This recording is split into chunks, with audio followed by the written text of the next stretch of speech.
প্রায় আমি একটা কথা বলি যে যদি লাইফে সাকসেসফুল হতে হয় তাহলে সবসময় যে যেই কাজ করে সেই কাজটাকে পছন্দ করতে হয়, সেই জার্নিটাকে পছন্দ করতে হয়, ফলাফলের দিকে না তাকিয়ে।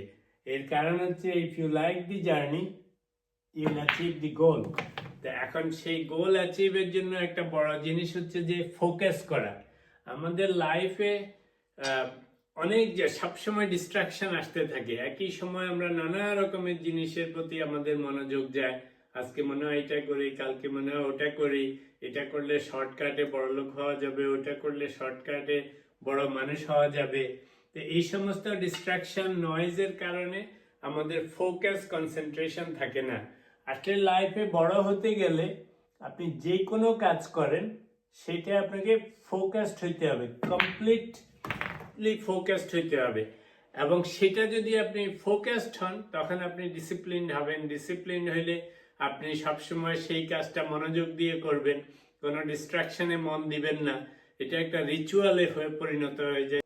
যারা কোনো কিছু পছন্দ করে এবং সেটা মনোযোগ দেয়, সেটাতে ফোকাস করে, সেটাকে রিলিজিয়াসলি ফলো করে অ্যাচিভ করার জন্য, তারা সবসময় সাকসেসফুল হয়।